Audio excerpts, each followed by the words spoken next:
This is the Criterion Creeps podcast, and tonight we're talking about The Spirit of the Beehive from 1973, directed by Victor Erice. No tagline for this film, because it's classy. It's classy, RJ. Classy movies don't need taglines. I like that. Synopsis, though. In the aftermath of the Spanish Civil War, Ana, a sensitive 7-year-old girl in a rural Spanish hamlet, is traumatized after a traveling projectionist screens a print of James Wales's 1931 Frankenstein for the village. The youngster is profoundly disturbed by the scenes in which the monster murders the little girl and is later killed himself by the villagers. She questions her sister about the profundities of the life and death and believes her older sibling when she tells her that the monster is not dead, but exists as a spirit inhabiting a nearby barn. When a loyalist soldier, a fugitive from Franco's victorious army, hides out in the barn, Ana crosses from reality into a fantasy world of her own. Directed by Guillermo del Toro. Wow. I was going to say, like... going to cut you off there. Well, I mean, I'm glad... I mean, I don't think that's an original thought. I think no. A lot of people have... he says but it. it's very, very true. Yeah, I mean, it's... I mean, we haven't gotten to his movies yet on the show, but we've seen them. We've seen those backbones of the devil. We've seen the labyrinths of Pan. I watched the 5-minute bumper from Guillermo GDT, and he said that this is his top 3 movies, and he says because obviously, and you go yeah obviously. So he would say it's the top of his candy drawer. It's the top of my candy drawer. I grab it with my copy of the Monsters, and I have a nice time. That's how Guillermo talks. And then what was he saying? He was basically like, every movie I've made is basically this, and you go, okay, cool. So he's very upfront about it. Very upfront about it. So very upfront. Yeah, I have seen this movie before. Have you? Yeah, it was about 11 years ago that I last seen it, though. Yeah. Which, when you say it like that, it's like, well, it's not that long. That's a long time ago. It's pretty long. Yeah. Yeah. And I was curious what I would think about it this time out. Post-podcast decision of talking about Criterions every week. That at times feel like it's killing my spirit. Sure. One frame of film at a time every week. And then we do this. Then we talk about that. Like, our show encapsulates the dying inside that's happening while watching these things. That's what people want, though. It's documentation of our unraveling. They want to see us suffer in bad shape. Yes. Yeah. Well, what about you? What do you know about this Beehive? I had heard of it. I'd never seen it. I had heard that it was a Guillermo movie, and I was like, someone's probably fucking the Gill Man in this one. But that was not quite what happened. Mm-hmm. You know how that's another thing that he's a big fan of. Oh, I know the joke. Yeah, big fan. So, no, I didn't know that. And then I read the description, and I saw the Frankenstein stuff, and I was like, I said, I'm into Frankensteins. You are into Frankensteins. There's a few things I think that you're into in terms of this film's aesthetics. Potentially. I think. Potentially. I'll throw some names at you later. But first, sure. To give you the lay of the land, the barren landscape of the film. It is definitely a rural community, kind of agricultural. But even though it doesn't seem like anyone grows anything, it's just kind of like, oh, yeah, there's crops ready to go. It's been tended, but you're not seeing the bounty. But we've got this village in the middle of nowhere. Could be anywhere, Spain. And it's a period piece with as described in the synopsis, the film reels have arrived, as this is olden times. There was kids weren't just sitting around on iPads watching YouTubers opening eggs up. Not yet. Not yet. That's now, I guess. And you have to fight children now to like steal away your iPad or just like relegate it to them and get a new one because they're fiends. And but it also is a convenient babysitting tactic of being like, oh, this child wants this and they're going to leave me alone for a while. Mm-hmm. Cool. Here you go. You go ahead. Not? Go ahead. YouTube, have unlimited access to my child's brain. Good. Mm-hmm. Beautiful.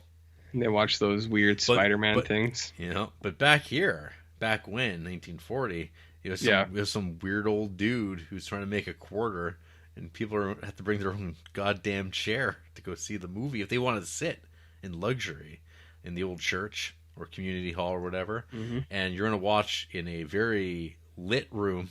Barely darkened, whatever movie comes your way. There's no internet to have ruined the experience. Mm-hmm. You're going to have a variety of like education in terms of like literary references, which was like a convenient way of watching movies that were based on literature, probably back in olden times, and even today is pretty relevant. Though people will now go out and buy books that are. I know the movie's coming, but I wanted to read the book first. What's a book? Exactly. It's those things that people pretend to read. Oh, okay. Yeah. I'm not familiar with the thing. Okay. Love Netflix though. Love it.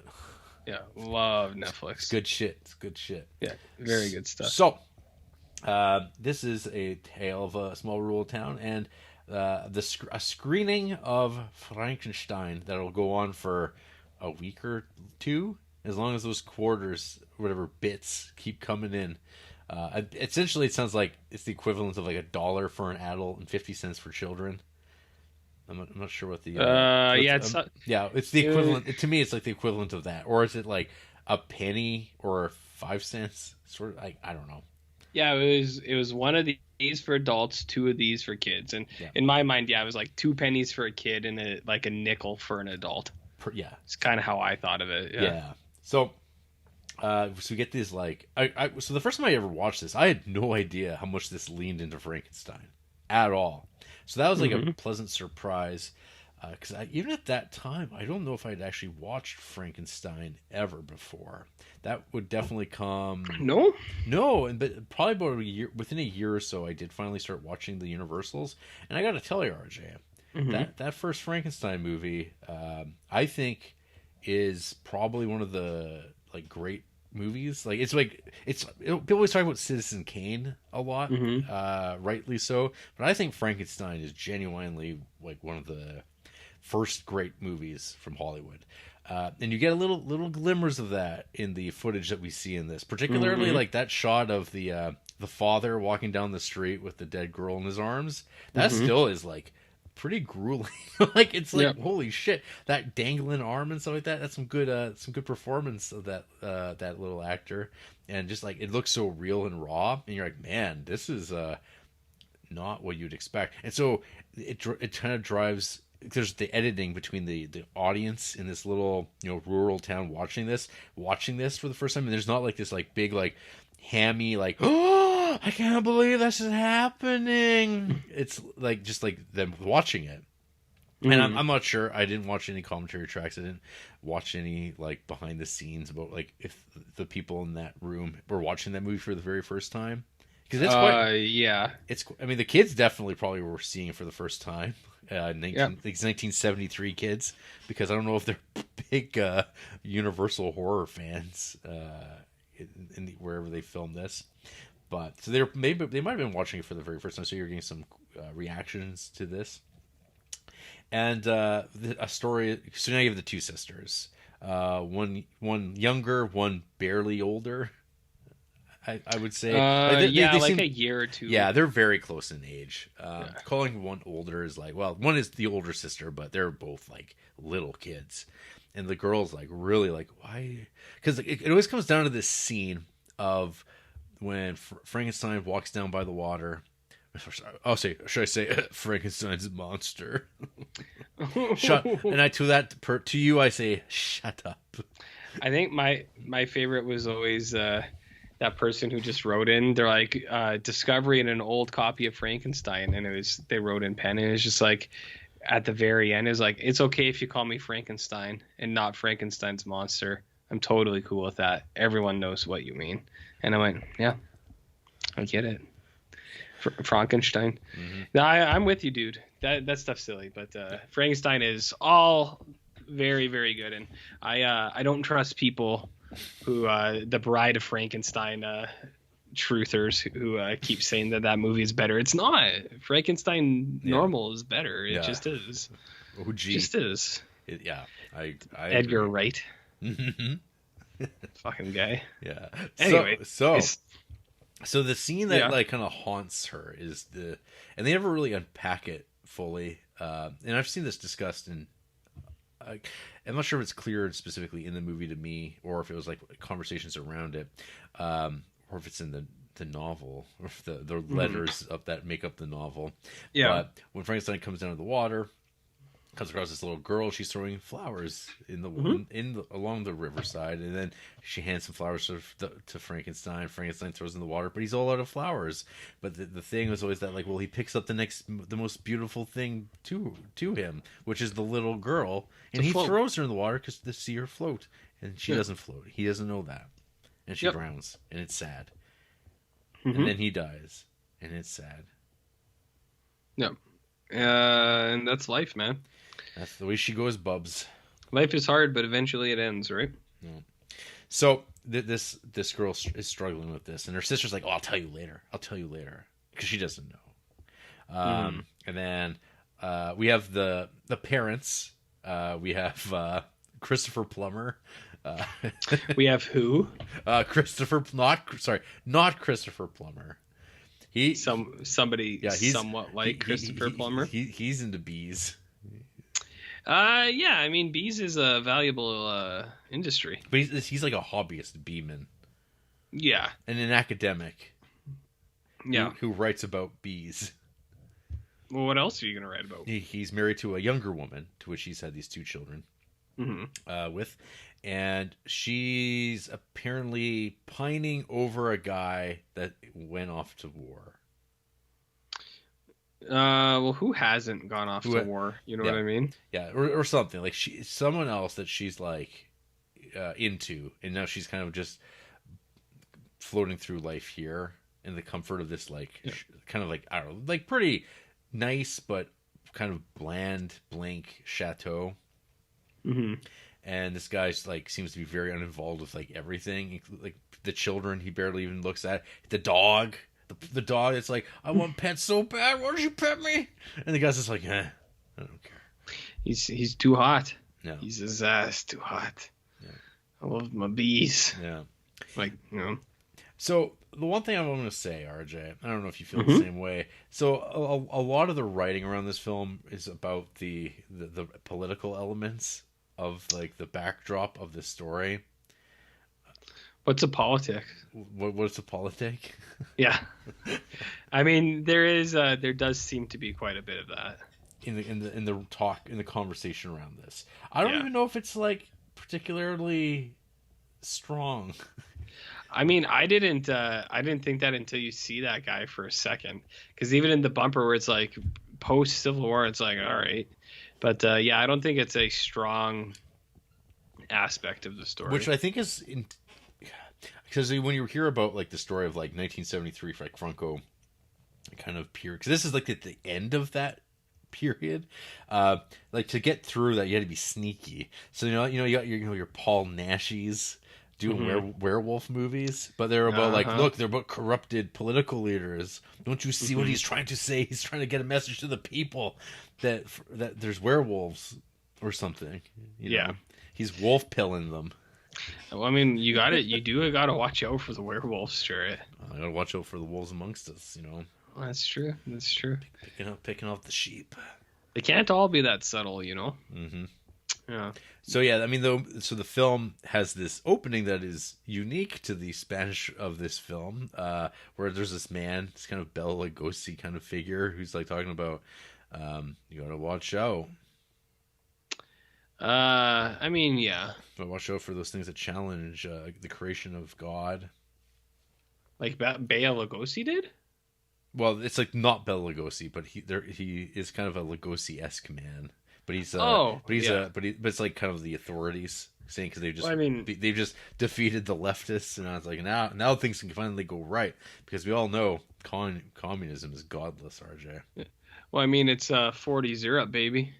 Christianity was strong.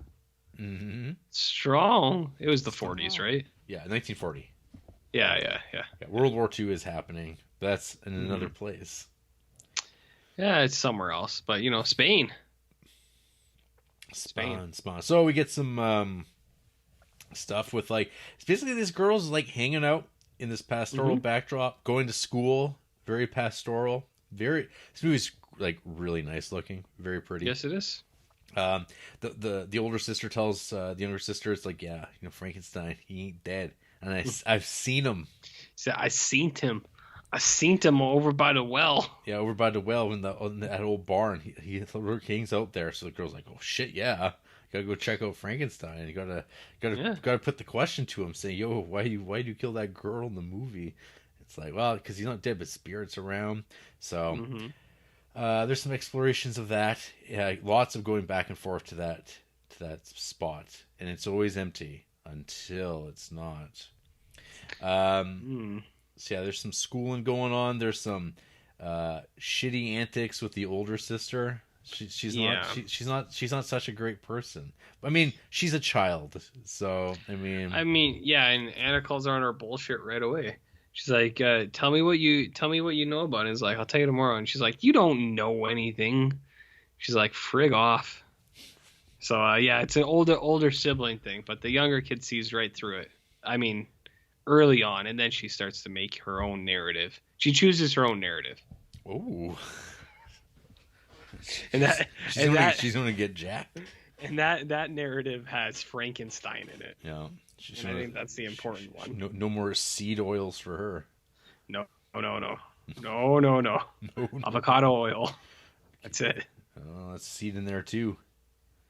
It's above ground. See? That's it's being exposed to the things above. You got to get to the canola. Root. No. No seeds in canola, my friend. No seeds. No seeds, just grains. Hey, they call it rapeseed for a reason. Grapeseed? Yeah, grapeseed's awesome. Yeah. So anyway, Spirit of the Beehive. Oh yeah, that's a movie. Yeah, that's a film that we watched. Sure it is. So anyway, a soldier, a guy. Yeah, some dude. He comes stumbling through the field one night. Yeah. And he's like finds the shelter of this what Wikipedia refers to as a sheepfold. And he hides out there, and then the little girl comes by and she's like, "Holy shit, there is a guy here." And then she's like, Is this the Frankenstein? A sheepfold is a sheep pen. Yeah. I have to look that up. I mean I know we all were thinking that's what it was, but I just wanted to double check. We all know about sheepfolds. Yeah. So yeah, she thinks it's a Frankenstein, but alas. And she starts helping him out, getting him food, getting him a coat. Yep. Because she's doing what all the brothers in Christ do, and taking care of each other. That's right. The old man's watch. Setting up real nice. Oh yeah, there's a scene of there's a whole sequence about mushrooms when the daughters go on a hike with their dad, and he gives them some instruction about what mushrooms to watch out for. Good mushrooms, bad mushrooms, poisonous mushrooms. Talks about how his father would go up to like these mountains off in the distance, and like there was like a nice little area with beautiful mushrooms, and then that's the end of it. It's just sort of a suggestion of a thing. Mostly just a suggestion. Yeah. So then the military police come across this guy hiding out, and they dispose of him bloodily, and then his body's identified. And of course, there's some. So he gets dragged back to the little town, and he's like up there on the table. Dad comes by to identify. He's like, "I have no idea who this is." He's like, "Well, yeah, this is your coat, right?" He's like, "Well, yes, it is." And this watch, well, that's also mine. Oh dear. So now there's a little suggestion of tension. That he's like, well, someone did it, and he brings the watch out at dinner, and there's a glance between father and daughter. Daughter runs away. and everyone goes looking for her, and then we get some magic realism. In what sense, Jarrett? Can you describe what that means? Also, what I can give an example. Okay. So, you know how Frankenstein doesn't exist? No. Frankenstein. That's not what this episode is about today. Well, Frankenstein isn't real. But what if he showed up, and there he was, and he started talking with you, and then what? And then he protected you. And was it all a dream? Did he save you? And you go, what happened? How would he protect you? I don't know. It's like, but it makes you go, wow. I don't know. Maybe Frankenstein is real. Maybe we're the real Frankenstein. Yeah. What if you had eyes in your hands? Oh, I like that. What if you saw a gill man that was pretty attractive? What do you think about symbolisms? I don't know about that. Okay. You bossed me. You had me until then, but you've... What if you just kept talking to Frankensteins afterwards? What do you think Frankenstein would talk about? I don't know. Like getting snacks and stuff? Mm-hmm. Pain. Oh, yeah, that's cool. Do you want to go to, like, House of Pain Chicken? Pain. And he's like, Popeyes? Yeah. You know? No, can't eat pain. You say... I'm rotting. You say, I think this guy wants a Slurpee, is what I think. And then you go and get him a big gulp. No. Yeah. Can Frankenstein's use a straw? I feel like a straw would be pretty tough. Yeah. For a Frankenstein. Yeah. That's the correct, the super correct pronunciation of that. Yeah, according to Mel Brooks. Yeah, Frankenstein. Yeah. Well, what's a Mel Brooks? So anyway. Yeah. I don't know. I like this movie. Sure. It's well made. It goes by at a pretty good clip, considering not much happens. I don't know how much I buy into the whole masterpiece of Spanish cinema, and that the talking about the whole allegorical elements of it. I'm kind of like, I mean, that's all well and good. I'm sure that was all relevant, but now it's like you're watching this and you're like, I don't know, that period's past. Yeah. And you can just watch it for what it is. And I think, and this is where I think if someone were to ask me, hey, what did RJ think of this film, without knowing, I'd be like, I think this is his jam, because it's got two things for it. Because one is it's Malikian, and I know that RJ, he likes that Terrence Malick, he likes that vibe. For one, and number two, and this is the big one. It's kind of like this is probably the best Jeff Lemire movie that there's been. Oh, I see. In the sense that this feels exactly like a early Jeff Lemire like graphic novel that he never made. But it's like Essex County 2. No, he did his like horror trilogy that was like the Nobodies thing, which was like he did an Invisible Man story, but he did these things where it's like, this is like serious literature but with genre tropes kind of in there, but like but literaturized. And I think that this checks that box. I think big time. Big time? Yeah, because basically one could say it's kind of a story about nothing. Like Seinfeld? Yeah, and with this backdrop of like, well, there's stuff going on, but you don't actually get to see anything about it. And it's all about just sort of like the lyricism of the cinematography and of just these characters kind of going about day-to-day life. And there's like sort of these low-key struggles. And there's, I find that the dejection of like the parents, the lack of magic in their life, is far more appealing than that of an Antigone. Like to me, I kind of buy this a lot more. Like this seems like what people are like. Where like they're bored, but they're pretty okay with that. But they're kind of like, I don't know, life's sometimes not that interesting. It's a big Eeyore energy. Well, who isn't? You know what I mean? Right. Just sadness, Jared. Sadness. Yeah. But yeah, no. I think I think you're onto something. yeah. So I think I've seen some people talk about the significance of the title, and they often talk about how the house that the family lives in, the lighting of it and stuff like that. They talk about how it feels like they're in a hive. I think that's connecting dots that aren't there. Potentially. I feel similar. I don't know about. I was like, I don't know about that. I don't know about that one. It didn't really occur. It didn't really occur to me. In watching it, I was kind of like, I don't know. Yeah, I would say. I think that's looking into it a little too much. I don't know. Not that one. Yeah, I mean, of course. At one point, I was as you do when you watch movies now, is you concoct clever reviews in your head about what you could say about a movie, and I was like, man, what I really want is maybe a 1990s German remake, directed by Uli Lamel, called the I don't know, called the Soul of the Anthill, but it's about a wolf man, and it's set in West Germany. That would be in the 70s. That would be very cool. That would be very cool. I was thinking more of Spirit of the Shit Hive. Shit, you got me. Do you know what I mean? Yeah. Yeah, you can do something really thought out. I don't know what a shit hive is, but I am curious. I want to see photos. Mm-hmm. So anyway, yeah, I like this. Okay. I'm glad.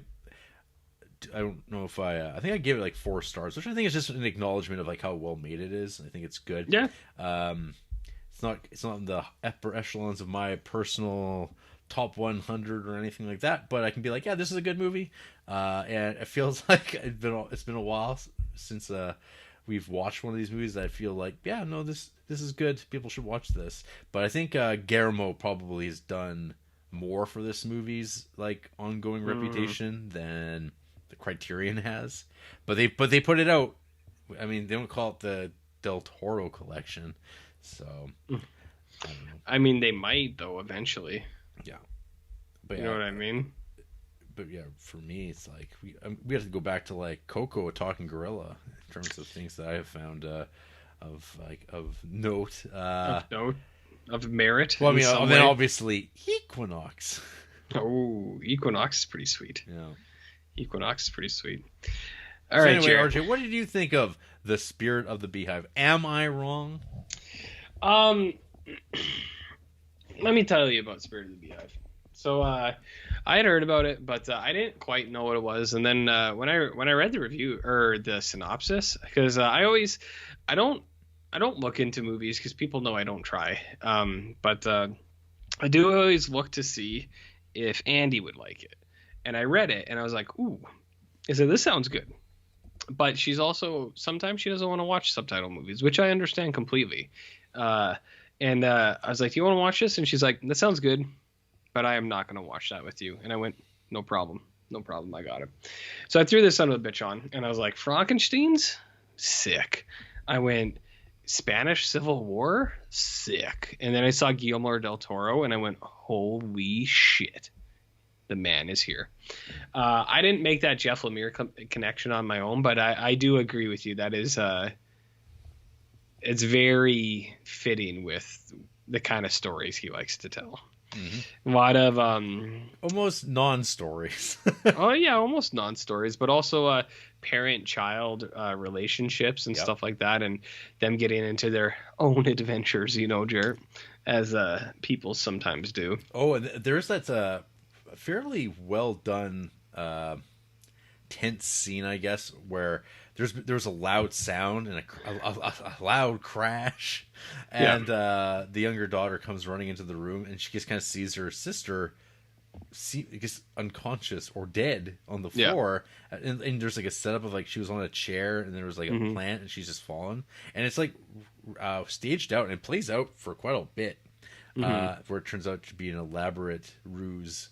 It's Jeff Lemire, with garden gloves. And you're like, I mean, this feels like a cartoonist the guys I read, I guess, I mean, and you read, Lemire's are doing their serious graphic novel, and this movie feels like that. It's someone trying to make literature, I guess. Yes, yeah. Fancy comic funny books. Yeah. Fancy funny books. Yeah, so I think there's an element to that there.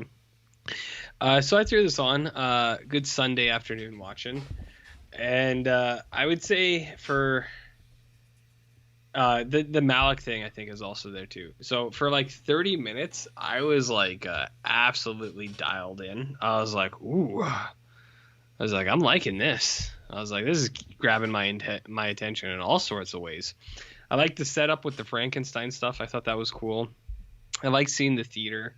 And then I was also in my mind, I was like, this is Guillermo del Toro's favorite shit ever. I was like, you can just tell, which is fine.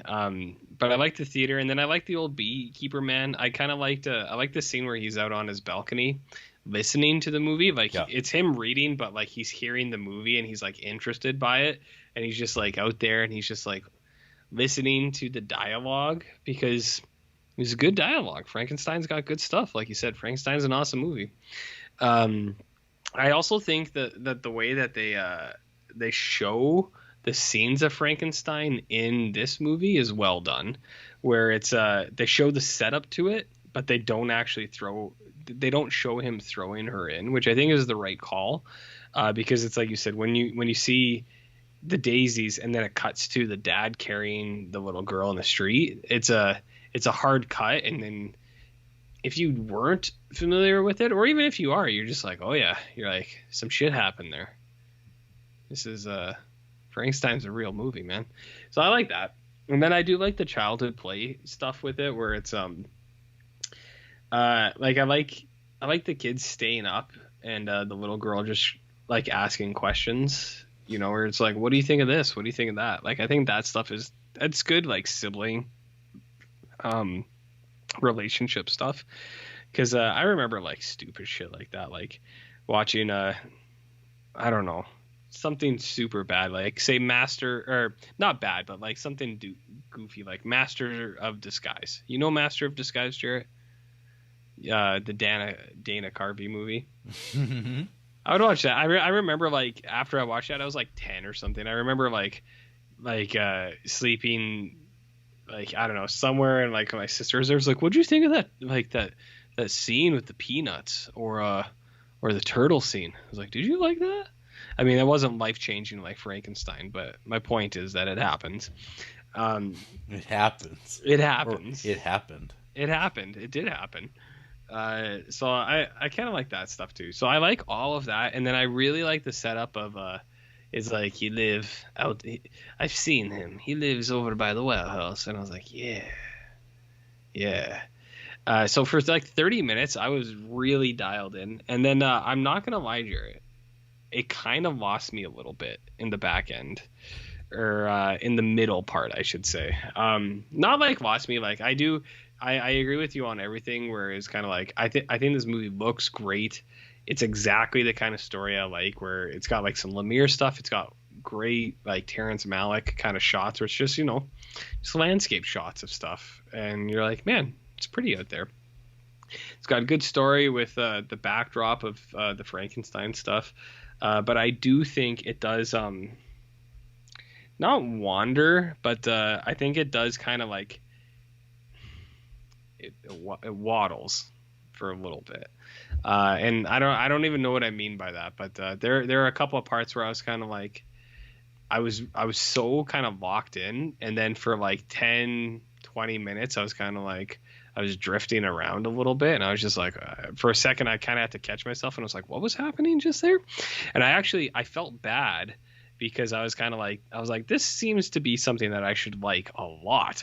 So I actually watched the little documentary on this thing, because I was kind of just like... Was that you doing penance? Yeah, a little bit. That was the Catholic guilt thing kind of kicking in, because I was like, I feel like I should like this a lot. And I do like this movie, but I felt bad that for like half an hour I kind of like drifted, and I was just like, that's not... Well, a half hour, and this is literally a third. Well, exactly. Yeah, like I drifted for about a third, like the middle part of this movie, and then I came back and I was like, oh yeah, this is good. But then I was like, oh man, I was like, would I have liked this more if I was paying better attention the entire time. So I did watch the little documentary, which is Footprints of the Spirit, which I'll talk about really briefly. Sure. It's kind of like, it's kind of talking about the director himself and what he did before, and then what this movie influenced after. It's not super about Spirit of the Beehive. Like, they do talk about it, but it seems more like it's like what happened to make Spirit of the Beehive, and then what came because of Spirit of the Beehive. So I watched a documentary and it was fine, but I was kind of like, it's like I would have liked a little bit more of kind of narrowed in stuff. But I do like Spirit of the Beehive. I really like the story, and I think the first 30 minutes of this thing is like ace. I was like, oh yeah, I was like, I'm on board with this big time.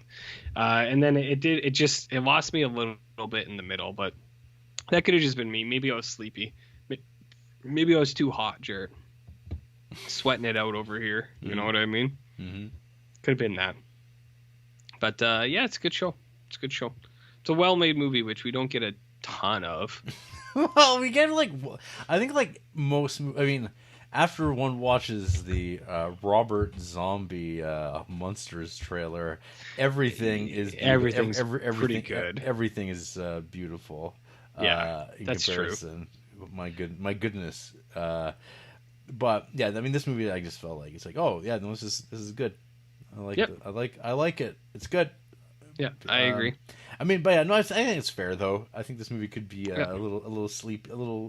Sleepy. Yeah, you might want to make sure you're not sweating buckets. Try not to. Maybe comfortable. So, did you wind up watching this on your own, or? Yeah. It was just, okay. I know the subtitles apparently don't fly sometimes. And you know what? They don't fly for me either. A nice film in English every once in a while is it's much appreciated, and they're far and few between. Yeah, like I don't mind them, and she doesn't mind them either. But it's like I can't remember what it was. Because we watch English movies with subtitles too, because we prefer that. Yep. But it is also nicer to be able to not have to be completely dialed in all the time. If you need to look away, but you can still hear what is happening, that's also nice, you know? So it's nice to have English sometimes, because sometimes the subtitles are taxing, is how I would describe it. Speaking of taxing, and the tax man? Taxes. Let's see how taxing the people who hate this film can be. Let's take a look here. I'm gonna make these real big, real easy on the eyes. So we have Ikmaki 14. Okay. Half a star. The most boring film I've seen in my life. I had to fast forward through the dry moments because it was simply so mundane. It was actually painful. One of their favorite movies is Little Women, which I feel like I haven't seen that film, but I feel like Little Women's probably boring. You know what I mean? That movie. We're talking about the new Greta Gerwig one. Yeah, that movie sucks. Yeah, I feel like that movie's boring. Other favorite films are Lady Bird, Coda, the recent Best Picture winner, and Begin Again. Okay. They once starred Duck Soup. Oh. This person. They once starred Casper, the Friendly Ghost. They once starred Holes with John Voight. Jarrett. Holes. What about Babbitt? Let's find Babbitt. Half a star. Fans of this movie are happy with hollow symbols which have been made by themselves. A dull, boring picture which has spirits only in its title. Instead of watching this, watch Pan's Labyrinth or A Little Princess again and again. I mean, I guess, but probably not. I mean, I've seen this movie more than Pan's Labyrinth now. Yeah, and I mean, Pan's Labyrinth is a good show, but you can watch other stuff. Favorite films include Rosemary's Baby, It's a Wonderful Life, Some Like It Hot, and Notorious. Nude-torious? No, I wish. I wish. Notorious. Notorious. What did they half star? Pain and Gain, the Michael Bay film. Wow. They also half starred Bellflower, Jarrett. Bellflower. I could see that movie not being some people's cup of tea. Yeah, but I mean, they half starred other stuff. Naked Gun 2.5. There's no way that's a half star film. No way. Max, 1 star. Mm-hmm. Loved the cinematography. Thought the direction was pretty meh. The editing was weak. Come on. That is one of my favorites. Because I genuinely don't think a lot of people who say things like that even know what editing is. What editing is? Yeah. The acting was fine, I guess. Okay. But really nothing was going to save this movie. It just really doesn't have enough going on with the characters or a story for it to last as long as it does, which makes it feel like some sequences are just drawn out for the sake of making the movie longer.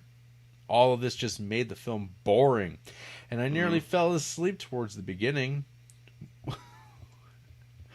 Towards the beginning? Yeah. For me, if a movie has a good script but is boring, I might be okay with it, depending on what movie. But this film was just purely boring with nothing going on. I mean... Pure bore. Pure Max. Max likes Scott Pilgrim, Goodfellas, Raising Arizona, and City of God. Other 1-star films include The Power of the Dog, Inception, and Licorice Pizza. Okay. So that's what this person's kind of rolling with here. They 1.5 starred Good Time. The Safdies. Wow. The Safdies. We got any more? Or that's a wrap. Well, I mean, there's actually quite a lot of this movie's actually got a lot of 1-star reviews for Strange. Well, I mean, I guess it's watched a bunch, but usually these Criterion, so people clearly do watch this movie for some reason. Maybe it's because of the GDT probably recommend, but okay, probably someone named Sickliest won. There are 1.5 stars. There are almost no decent movies starring children. This one is pretty good and gets an extra star. I mean, and then of course it seems like a personal problem. And right after that, Gisalis 1.5 stars. Sorry, but this has nothing on the masterpiece Pan's Labyrinth. I mean, the next review, 1.5 star by Moore Man. Nope. And then Daniela, boring. Lamau, I'm gonna go watch Frankenstein. Though eyes looking over. Do you want to hear about Moore Man? Moore Man? Okay, let me tell you, Jarrett. Bio. The true painting of the Moorish prince of the House of Wettin, John the Magnanimous, Elector of Saxony, and leader of the Schalmeldek League. Movies and television are good tools of learning, but are also a major tool of iconoclasm. Iconoclasm is the belief of the destruction of icons and other images or monuments for religious or political reasons to hide the true identity of a people. I primarily love classic American and foreign films of all genres that predate 1970. Classic movies reveal truths hidden behind iconoclasm. I will also be adding modern films from 1970 to the present. I like how they say they like American films and foreign films. It's like, is that not every film? I like North American films and non-North American films mostly. Okay. You go, okay. I got one here for you. Okay. Big Arj. Mm-hmm. Peter, 1.5 stars. Damn, I really did not understand anything that was happening. Besides being indulgently entropic, this film crept along at a snail's pace. I didn't understand where the film was going or what it was necessarily trying to say. The message and theme went completely over my head. Perhaps this is a deeply symbolic film, but its symbols lie not in the film itself, but in the culture that produced it. And unfortunately, I don't know anything about 1970s Spain. Perhaps if I had seen this in another context, I'd have understood it better. While it could be said the gaffer and production designer, etc., did their jobs well, it could be said. Could be said. One must think about the gaffer, RJ. Well, it's good for the goose is good for the gaffer, am I right? It's hard for me to pass that because the plot was just that cryptic to me that I really don't understand why they chose the setting they did, or the visual style that bordered naturalism with its panoramas and its predominantly natural lighting, but also softly accentuated interior shots. It kind of reminded me of Chivo style, minus the handheld work and wide-angle lenses for portraiture. Again, it's hard to praise anyone's work when the story's message doesn't shine through, like a beacon in the middle of a stormy sea. There could have been something of a point to the film. But even when it felt irresolute, RJ, irresolute and aimless for an hour and a half, couldn't find traction and actually got frustrated watching this. He got frustrated? Yeah. Let's see.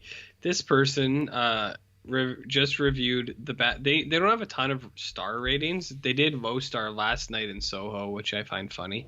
But they just reviewed the Batman, and they said, "Why am I the only one popping my Venge Ussy at the Iceberg Lounge?"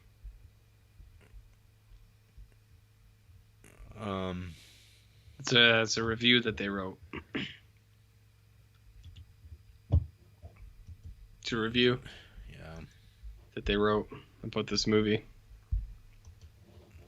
He hearted Top Gun Maverick. A lot of people heart Top Gun Maverick. Yeah. And 5-starred Elvis.